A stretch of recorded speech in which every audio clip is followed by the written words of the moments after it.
Broadcasting live from the Subaru of Gwinnett studios in Atlanta, it's time for Gwinnett Business Radio, spotlighting business leaders in our area. Gwinnett Business Radio is brought to you by FarraTech. FarraTech, great people, remarkable service. And hello again, everybody, and welcome to Gwinnett Business Radio, live from the Subaru of Gwinnett studio from the beautiful Sonesta Gwinnett Place Atlanta Hotel, our debut show, at least for this show, in our new digs. I'm Mike Salmon alongside Steve and Julian. Actually, really alongside Steve and Julian today. We're sitting next to each other. You've come out from behind the desk. I feel so much closer to you today. Which is better than coming out from the closet when we left our That's what we said last time. Our old Regis digs. So you've come out from behind the desk, and now you can reach out and punch me when I do something silly. So yes, I'm going to be on my best behavior from now on. All right, sounds good. Well, hopefully our guests will be on their best behavior as well. I know they will. Three wonderful business leaders here in the studio. M.Douglas, an attorney with M.Douglas and Associates, is here in the studio alongside Sunil Sehgal with TechArchis Solutions, and also Thompson from Corporate Kid Group. Why are you laughing at me? Nothing. I'm not laughing. Because I'm going blind. I'm just so enjoying the opportunity to sit next to you, Mike. All right. Let's stop the tomfoolery and get right to it. M.Douglas with M.Douglas and Associates. Brian, welcome to the program. Thanks for having me. Great studio. This is awesome. Yeah, we got lots of room now, and it's bright and light, and we've got a peanut gallery over on one side. We've got a window on the other side. It should be a lot of fun. But you're an attorney, yes, so sir. We are going to be on our best behavior. Tell us all about your firm and the type of law that you do. So we're a local Atlanta firm. We've got offices around Metro Atlanta, and we specialize in real estate planning, asset protection. Basically, we kind of pride ourselves on working with people to acquire and protect the biggest assets that they have in their lives. How long have you been in the business? Feels like a lifetime. About 15 years. I've had the dubious honor of being an attorney and taking crazy cases and making sure people are on their best behavior, or getting people out of trouble who aren't on their best behavior.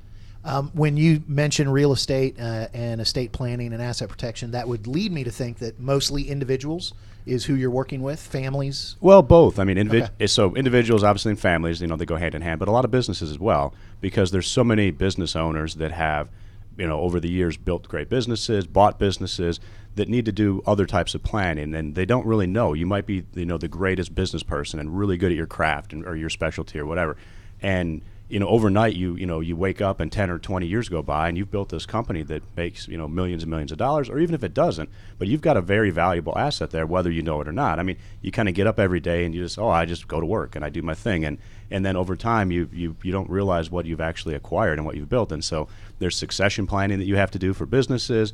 Do you leave it to your children, or if you want to sell out? I mean, it's like, hey, I want to go sit on the beach and drink, Mai Tais now, or pina coladas, or whatever it is that you're. I'm in. Keep going. Keep talking. You like what I'm saying? Okay. So, but yeah, when people need to do that, one day what usually happens is they wake up and they're like, I'm done. I can't do it anymore. The government changed the regulation, or the competition changed, or the internet changed something, or whatever it is, and I'm out.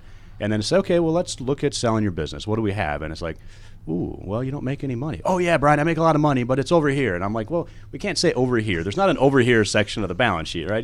We've got to really do some good housekeeping. And so it takes some time, and it takes, sometimes a number of years to get everything in order to present your business in the best light, to then, to put it out on the market and bring in potential buyers. And I like the idea that business owners are people too, but definitely that business aspect of succession planning. When you mentioned real estate, I think a lot of people hear that and they kind of know what that means, closing, that kind of stuff. When you say estate planning, I think a lot of people kind of know what that means, wills, trusts, things like that. When you said asset protection and asset management protection, is that just business succession planning, or are there other ways that you've been able to help people around that part of the law? Sure. And asset protection, I mean, there's business succession planning, which we just talked about, but there's also the protection for business owners. I mean, a lot of businesses have an inherent amount of liability that they whether they know it or not. So if you have a business that, if you're a dynamite company, that's kind of a dangerous, profession. And dynamite companies get sued when, rocks go flying or whatever. So we want to protect the owner of their business so that the business liability is contained to the dynamite company. But the guy that owns the dynamite company doesn't come home one day and lose his house, or because he's being sued personally or whatever the case may be. So you have that side of it. But then on the individual side, you have people that over the years have, made good investments. They've saved. They've acquired investments, houses, whatever. even rental properties. Like, oh, I own a couple of rental properties. I'm not a land baron, but I own a few. Well, there's liability with that, because what are you doing? You're allowing people that you don't know, perfect strangers, to rent your house and be in there and control, and then bring their own other people in, that even more people you don't know. And so there's liability there that if something happened could track its way back to you. And then one of the big elephants in the room, so to speak, in the country is long-term care costs and what we're doing with our aging population and the baby boomers. And that is just a huge problem that we face every day. I mean, whether you're facing it personally, whether maybe your parents aren't there yet, maybe they are. It's kind of getting out of control, because the cost for long-term care are just skyrocketing. People are living longer and longer, thank God, through the good grace of modern medicine and science that we have. But the problem is, who pays for that? Most people have never done the kind of planning they needed to get long-term care insurance back when it was really good. Now, if you try to go get long-term care insurance, it's like, oh, well, you smashed your finger. Oh, sorry, you're disqualified. It's a medical disqualification, because the policies were so good back in the day, but then they just paid out. There was no end date. So now, if you go get a policy, it's still not even the same kind of policy. So you have situations where dad may have to go into a nursing home, mom has to stay out, but we've got to protect assets, right? Because we can't take dad into the nursing home and bankrupt mom, because then what happens to mom? And then what happens if she needs to go in the nursing home? I mean, then it turns into a very slippery slope. So even for the quote unquote common person, because when you say asset protection planning, people say, "Oh, I'm not the Kennedy family. I'm not Forbes. I don't need all of this this stuff. We don't have billions of dollars." But the reality is, it's very much a real situation or a real need for everyday people, whether they know it or not.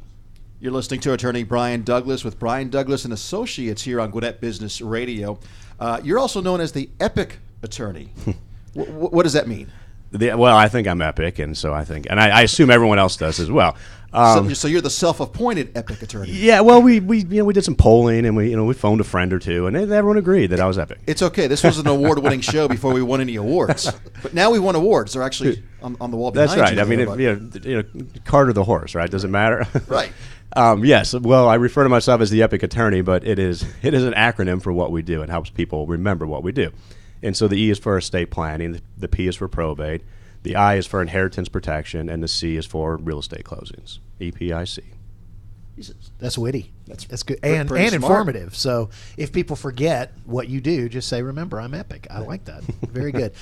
What are some of the mistakes that people, business owners or individuals, they're making in either not coming to you and getting something done, or the way they're doing it wrong? Well, I think you hit the biggest one on the head, which is not doing anything. Whether you're the business owner, whether you're the individual, I can do it tomorrow. I can do it whenever. I mean, I could sit here and tell you horrible stories all day long of people that didn't do any planning and what happened to their families and what happened to their kids. And and until you've sat there in your conference room and held the hand of a widow who wakes up one day and her husband's gone and she hasn't worked in 20 years and they've got special needs children and she's just sitting there crying her eyes out, you don't understand how easy it is and how much of a gift it is when you actually have the ability to do it ahead of time for your family. And when the day I got my bar results was Halloween Day many years ago, ironically. So there's a bunch of bad lawyer jokes in there. But you could be the ironic attorney. The ironic attorney. But long story short is I got a call that night. It was a great day in my life. I got a call that night from my mom out on the West Coast saying, my grandfather, her dad is, he's got terminal cancer. He's got a few months to live. He's not going to fight it. It's, he's had a good run kind of thing. And it was tragic for our family. And, of course, then the family leans on me. Like, you're the attorney. I'm like, man, the ink's not even wet. Yeah, or it's not even dry, rather. It's still wet. Long story short, what happened was I realized the gift that we got. And we got the gift of actually knowing what was going to happen. Like, where in life do you ever get that, especially for what we're talking about, some of these serious topics, where they ever give you that time and say, listen, you've got this much time. So we got to say our goodbyes. We got to do the planning. We got to arrange everything that needed to be done. And most people don't get that. And as weird as it sounds to say, that was truly a gift that our family got. And that, from day one of my law career, showed me how important it was to do some of this planning and really how big of a gift it is when you do that. That's a great point. Well, Brian, obviously you're in a field where it's very competitive. A lot of attorneys out there that do their thing.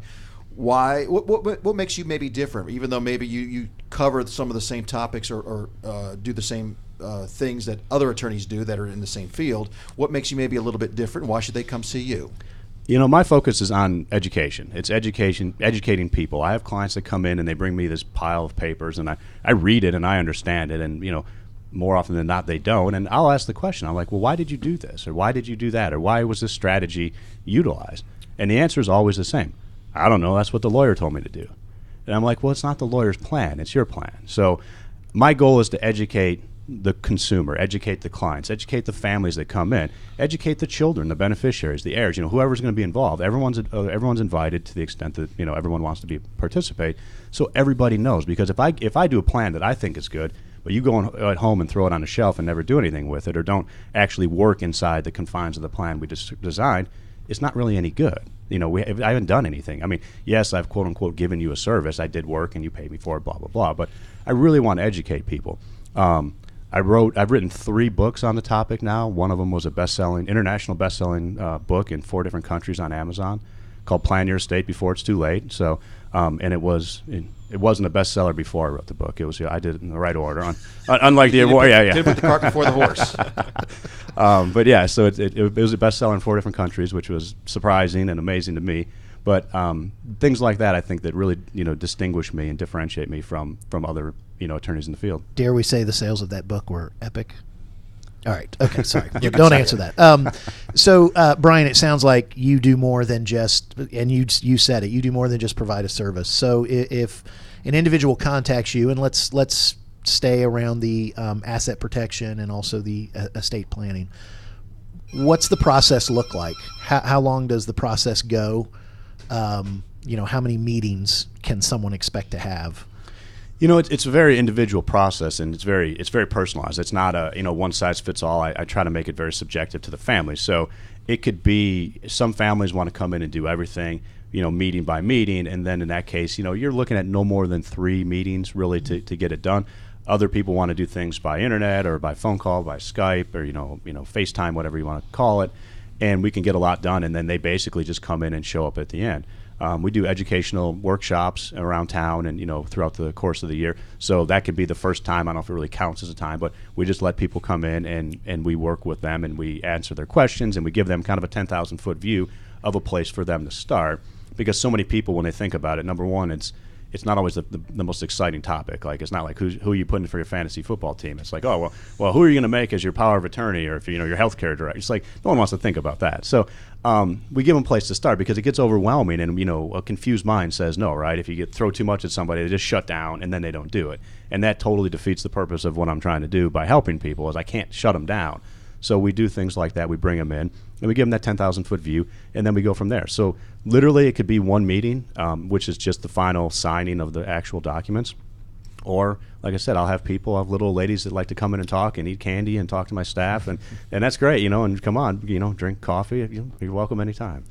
Great stuff, Brian. Well, for those that would like to reach out to you, find out more about your services, maybe use your services, or just come and eat candy in your office. Anytime. Give us maybe a website, any contact information you'd like to share with our listeners. Yeah, the website is BrianDouglasLaw.com. It's common spelling Brian with an I. I'm not sure about the other Brian. Okay, thumbs up. Okay, so we got two of the correct Brians. Douglas, common spelling 1S, law.com. Telephone number is 770-933-9009, and Amanda will be there waiting to talk to you if you. She's very bubbly and personable, so just call and talk to Amanda if you don't have any better to do. Great. Brian, thank you for joining us. Thank you. All right, Brian Douglas with Brian Douglas and Associates here on Gwinnett Business Radio. Mike, before we go to our next guest, you know that November is American Diabetes Month. I know that now, yes. Fantastic. And we just wanted to let all our listeners know that 1 in 11 people in the United States have diabetes. 29 million Americans have it. 86 million more are at risk. This November, the American Diabetes Association is helping tell the stories of these people. Share yours on social media with hashtag #ThisIsDiabetes. And we're helping get the word out as well for the American Diabetes Association. Amen to that. All right, our next guest here on Gwinnett Business Radio from the Subaru of Gwinnett studio, Sunil Sehgal with... putting the glasses on again. TechArchis. TechArchis Solutions. Sunil, good morning. Good morning, Mike. God, I hate getting old. Tell us about TechArchis Solutions and what you do. First of all, thank you very much, Mike, and thanks, Stephen, for having me here.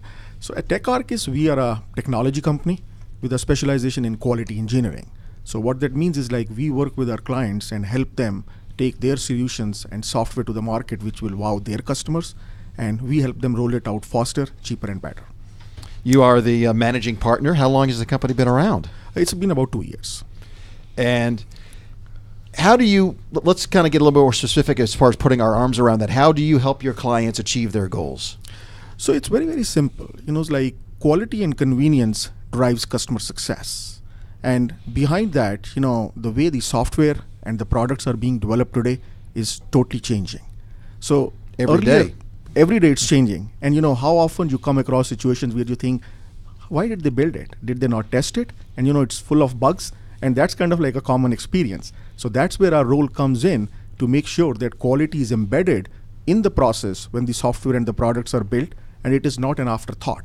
So that's the role that we play, and we are deeply embedded with our clients as their software and products are built. And we do it with the use of technology. We are a very, very innovative company.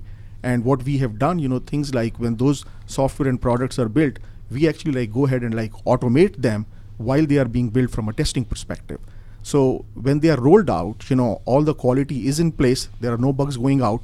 And through the automation mechanism, it costs them much, much less, and the speed to market increases a lot.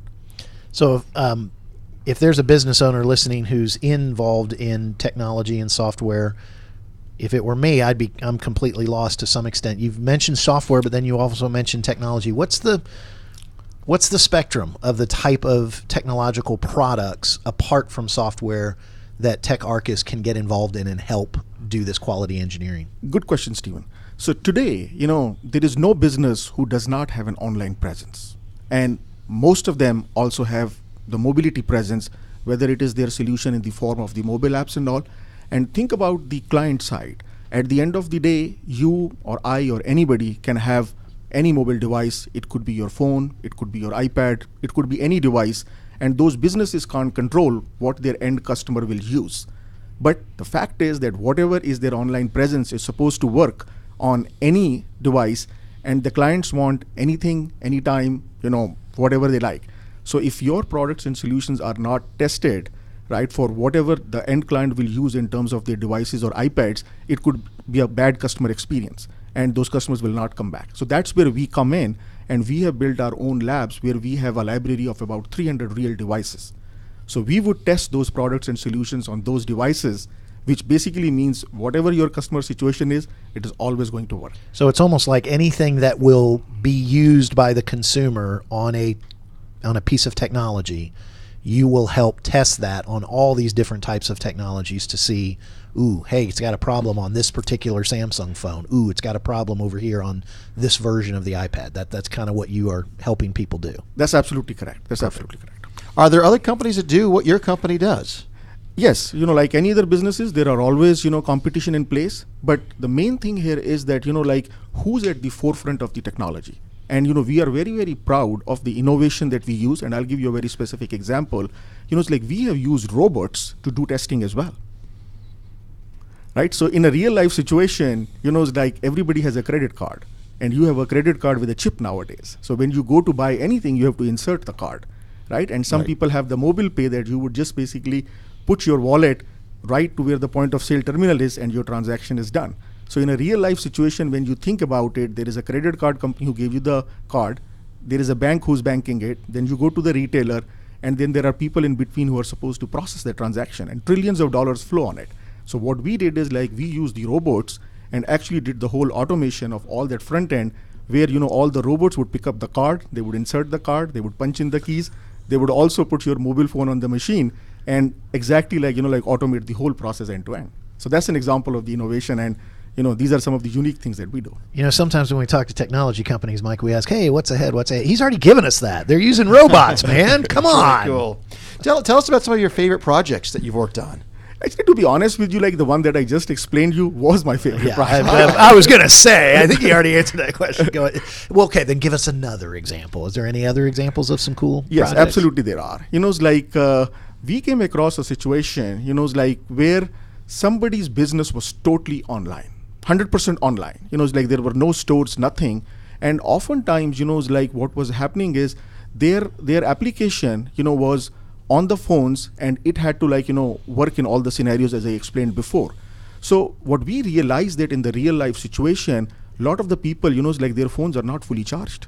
Batteries are half. And a lot of the time, like it's raining, they like to place, orders while they are driving and all, whether it is a pizza or anything. So we had to test those situations with a real life condition, that what if it is raining outside? What if it is my battery is, half? Or what if it is I am a guy, like who plays a lot of games? So, like my phone is consuming a lot of that, processing power with all those apps. So that was another favorite project that we had to do, where we had to simulate those real life conditions. Man, that was heck of an experience. So sometimes when we have business owners, we'll ask a question. We kind of know ahead of time and we'll say, "Hey, who are you trying to talk to when you're making new clients, when you're reaching out to new companies?" I have no idea who you would talk to. Do you guys get approached, or are you trying to approach the CEO? Or are you trying to approach the R&D? Or are you trying to approach the actual developers of software? And so, I mean, where do you find your next client? Actually, it's a mix of all. See, normally, like we like to talk to the CIOs and the CTOs, right? Where, like we can help them in their vision of what, new products that they want to launch for their company. And that's where we play an integral role because quality is important at the end of the day.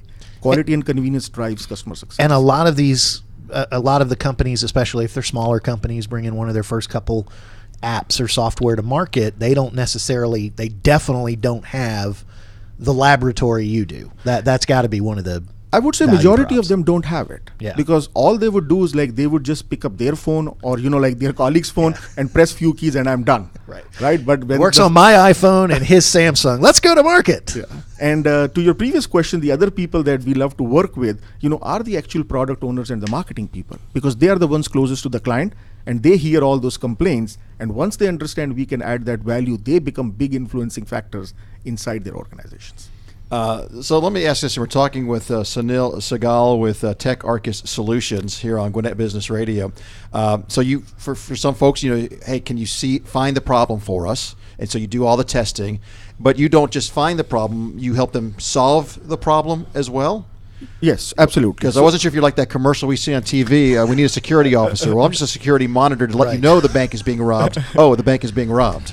So you actually have the solutions as well. Absolutely. I wanted to make sure we got that across. Absolutely correct. Absolutely. And at the end of the day, this is an integrated function which exists with their teams as well. So think of this like co-located teams, coexisting teams, and absolutely fixing the problem as part of it. All right. A partner.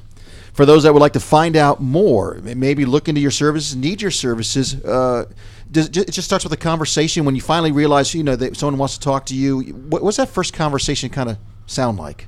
So from the first conversation, normally, it's like they like to kick the tires. That can we walk the talk? Yes. And our processes are very, very long, like sales cycle. Like sometimes they go for 1 year. So there would be a lot of conversations from their side to understand how deep we are, kick the tires. And then oftentimes they would ask us for the proof of concepts as well. So the process, takes about a couple of months. I was going to say, it's probably every single client is almost different. I mean, like you said, your sales cycle is very unique every single time. And then also you're not giving it away. Hey, let us show you how we can test your software. I guess you can kind of show some results of other things in the past, but that's got to be real unique during your sales cycle. Yes, those case studies and those references make a big, big difference. And, we actually have to walk the talk to show it to them. And that's when they will get comfort and the confidence in us. Yeah. All right, Sunil, for those that would like to find out more, where can they get more information about your company? So just go on www.TechArchis.com, tech like technology, TechArchis.com. And I'll give you my phone number as well. It's like 678-361-4357. And the email is sunil.sehgal@techarchis.com. And I would think, even if I'm outside in the rain with 30% power on my phone, your website would still come up on my phone. Yes, it should. Yeah. it better. Sunil, thank you very much. Thanks for having me. Mike. Steven. I have to tell you, I love our new studio.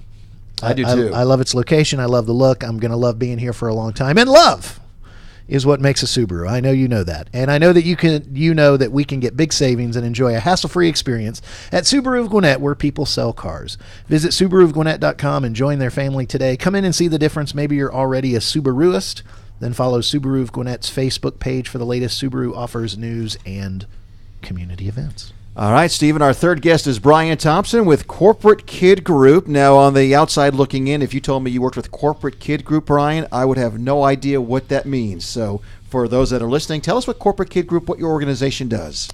Well, Corporate Kid is exactly what it sounds like if you gave it a little thought to it. Simply, you've got kids. I don't do that. That's, I'm not paid to think. That's okay. You look good, so you can Thank get away you. with that. By the way, the studios look awesome. Great. And Steve, you're doing a fantastic job. Oh, thank you, Brian. All right, just want to put that in there. I Corporate like Kid- this guy. He just became our I like favorite this guest. guy. All right. No. Okay, now we're going to be quiet and let you tell us, Corporate Kid. Corporate Kid is an organization that takes kids who are high achieving students who live in very, very, very deplorable sometimes situations. Kids who live in the so-called hood, kids who are homeless, kids who have parents who are incarcerated or perhaps on drugs or what have you. But these kids are still achieving in middle school and high school. It's very difficult to achieve in middle school and high school with the best of circumstances. You have these kids who don't have those circumstances. They're still doing great.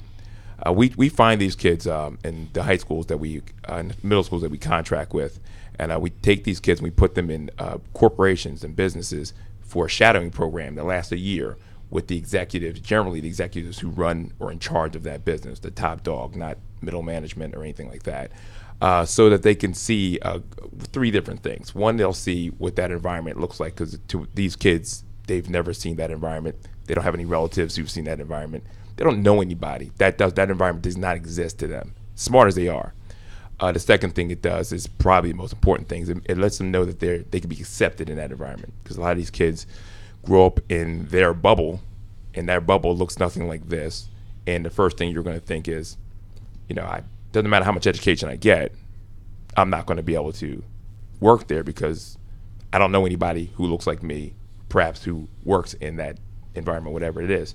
And the third thing it does, equally important, is it takes that investor or that business person and introduces them to somebody who they may not think in the back or recesses of their mind can work here or may have a chance to work here.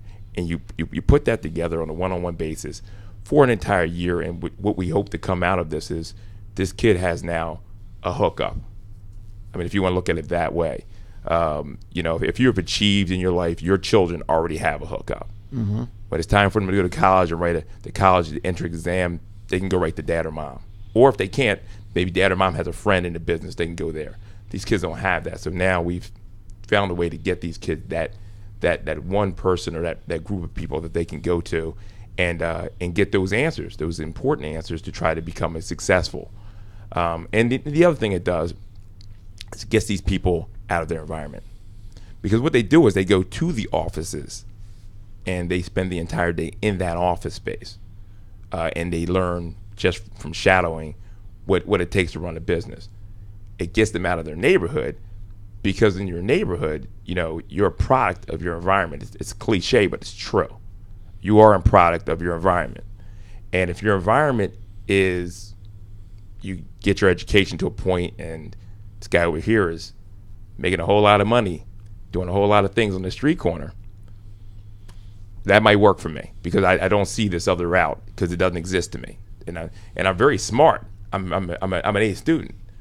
And this guy on this corner, he's an idiot. I can do what he does easily. And, when they're 13, 14, 15 years old, that transition usually, that's when it's made. And we want to get to these kids before they get to that point. I was one of those kids, mm-hmm. And that's why I know this to be, this is not something you see in a movie. This is true. This is true life. This is how it happens. You get those kids ahead of time. You show them something different. Show them that they're accepted. They can be successful. You can capture almost every one of them. I'm sure Stephen and I got a lot. We have a lot of questions. It's just very intriguing, and I think to call it a mentoring program doesn't do it justice. It's so much more than that. How do you find the kids? How do you get your message, what you're doing, to the kids? How do they find out about you? Okay, well, just your actually statement first. We call it mentorship. So it's a mentorship, because we at the beginning I was like, well, yeah, mentoring is not just it is a mentorship. So it's almost like an internship and a mentoring.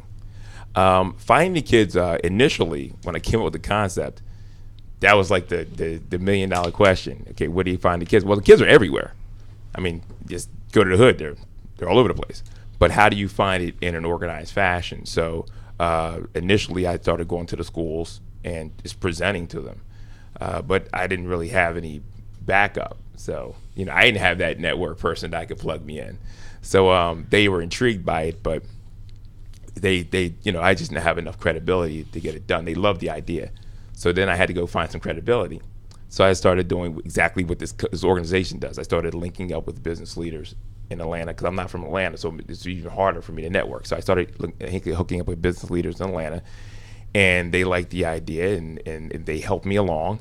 And so then the first thing we did, we went and got a couple schools. So we got schools, and now we have kids. So we got half of the factor that we have to get business people.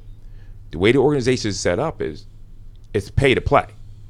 So usually in an organization like this, you have volunteers. Volunteers volunteer, and a lot of times volunteers volunteer in lieu of giving money because they don't have any money to give. And then you have people who give money. A lot of times they give money because they don't have time. So they give money instead of time, and they give time instead of money. That process generally does not work, because if you're volunteering, at some point you're going to ask yourself, well, what am I volunteering for? What's the outcome? Or if you're giving money, it's like, okay, what are you doing with my money? I remember United Way during the early 90s to show how old I am. I used to give the United Way, and I found out they had massive swimming pools, and that's where my money's going. So I stopped giving. What we do is, if you want a kid, you got to write a check, and that way we get buy-in from people who are legitimately interested in doing this, and they write a check, they get a child to mentor, so they're paying to be in this. So we have nothing but credible, legitimate people. So I was able to get that aspect. I simply merged the two together. I mean, it's really simplistic in the way it's built. I mean, it's complicated in terms of we have layers of things that we do, but it's really the simplest way of doing this. And what I found was, growing up, a lot of organizations, they want to do good in this situation. They want to, there's a lot of good people out there. There's a few bad people, there's a lot of good people. But the problem is the bureaucracy of doing good a lot of times outweighs the actual process of doing good. I want to do good, but I have to jump through 18 hoops. And by the time you jump through those hoops, it's like, okay, well, I ain't time to do this. The best thing, the way to do, what I found was, hey, why don't we just take the kid and take the guy and put them together? See what happens. The shadowing that this the child does with the executive, how often? Once a month for a year. Okay. So, and it's sun up to sundown, start of the workday to the end of the workday kind of thing? Well, it's start of the workday to the end of the workday. I go and get them by about 3 because they have to go back to the school. Okay. This is the school's complete buy-in. So I have to pick them up at the school because they have to register to be in class. Okay. Because this is a legal day to be, they're still in school when they're with the executive. And then I pick them up around 2 o'clock, get them back to the school so they can then sign out of the school, because if by law you have to do that, or you weren't in school that day, you need a doctor's note. Which and I have a little bit of very little bit of experience having high school interns being part of a program. I'm assuming there's probably the school wants to show that the executive didn't just go, hey, welcome, come on, let's go to lunch, I got a 3-hour appointment. There's trying to show how the business is working, and I mean, kind of talk about that. What can the child expect when they're with an executive for a day? Right. Well, we keep it kind of loose because different businesses have different processes during the day. And the thing is, this is not like take your daughter to work day. The kid is not to interfere with the day. It's business. So he's the natural shadowing program. So it's going to vary from company to company. To give you an example, I've been blessed. I have some great companies. Focus Brands, which is Slotsky, Cinnabon, Carvel, some other companies. I've got Katrina Cole, Kat Cole, she's the president of all of the brands. It's a major catch for us. And she has 2 young ladies. So there, the kids are going testing products, and they're going to the different restaurants, and they're spending a day with marketing, and they're spending a day with finance and coaching and all that. That's what their day looks like there. I wish I could be a corporate kid there, because I like my Cinnabons. But no, hold on. Now we're broadcasting on YouTube. I like my Cinnabons. And that would be surprising. You like it very, very. That you have. You look like you like your Cinnabons very, very occasionally, or you like them and then you do a marathon afterwards. So I just want to state that for the record. I can eat 2 Cinnabons. Sorry. I can eat you under the table, Brian. Now let's get back to the interview and real important stuff with these kids. And then, so that's what a day will look like at Focus Brands. Then we have another organization called Noble Brands, and actually a good friend of mine, Alan Young, who has really been. I just have to put that plug in for Alan Young. Young has been amazing for us, and he has 5 kids, and they're more of a group in that day, and they go from station to station and. And see what the different departments are doing as a group, and there it's more of an inner office business practice, whereas Focus is more of a out of office business practice. So it's going to vary, which is great because all we want to do is get the kid out of the hood, get him into any kind of business. Because at the initial first year of this, we don't really care at all what the business is as long as it's professional and they pass our safety standards. The school. Is a complete buy-in because not only does the organization work at the place of business, but there's Corporate Kid Club in the school that we've developed so that what happens is these middle schoolers and these high schoolers that are in the program then mentor next year's group of students on what to expect in Corporate Kid the next year. So it's a mentorship program that teaches the mentee to be a mentor, and then they mentor in the school. So it's called full circle. The circle of life, what we call it. I need to probably copyright trademark that. I think it's might right already to be take. gone, yes. We'll get on that. We have a lawyer here, so Brian definitely checking on that for me. He'll keep you straight. Mike can sing it for you, but anyway. No. Brian Thompson, Corporate Kid is the name of the organization. And remind us how long you've been doing this? So I came up with the concept about 2.5 years ago. And the story is amazing, but I guess it for another time. It's just I was going to say we're going to have you back. Hilarious, we could talk, but we'll get into another time. And it took me about a year. And so far, it's only being done in the Metro Atlanta area. Yeah, so far. Okay. So we launched in August. Our kids have been in the school in the businesses for the past 3 months. They're going to their 4th month now. I've had such tremendous response from this. When I came up with the concept, because I checked to see if this was being done anywhere. If it was, I'd like to ask them how it was being done. But it's not.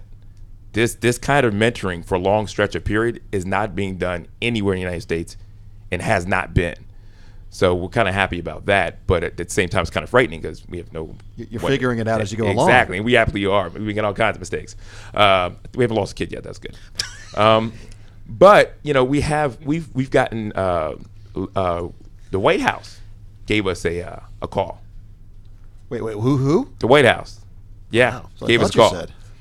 But we had just the concept's that good, but I didn't have a school or kids, but because social media is so expansive, it got to somebody who got to the White House. They gave me a call, but I couldn't jump on it. But there are organizations in Chicago who want to utilize us, organizations in Los Angeles who want to utilize us. The only thing that's getting in the way of that is me, because right now it's just me. And so I'm very pragmatic. I'm not going to go and jump off the cliff that far. I jumped off the cliff to do this, but I don't want to expand this program in the LA and Chicago, who definitely need it, before it's actually ready. I want to ask one clarifying question. The executives that pay to play, which by the way, I love the paradigm shift of you can volunteer or you can give. Why not do both? I love that paradigm shift. The executives. Do they have some control? Does the student have to shadow them, or can they strategically go, no, I want you to go into finance, I want you to go into... Do they have some control of where they have the child shadow? Yeah, and that's happening as we go along, and I kind of wanted that, obviously, want the kid to get the full experience. It just depends on the organization. We have these fantastic international lawyers in downtown that we're working with, CTS Tax. I'm plugging everybody. But CTS Tax and Peter over there, the wonderful people in his office, but his office is only 3 people.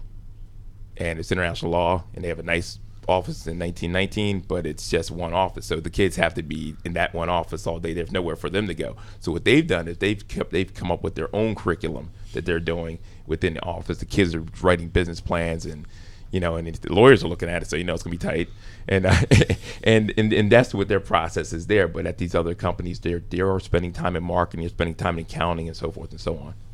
Brian Thompson, again, our guest with Corporate Kid. I wish we had more time to talk more about it, but like I said, we'll have to have you come back another time because I know there's a lot of things that we'd love to talk about and share about your organization.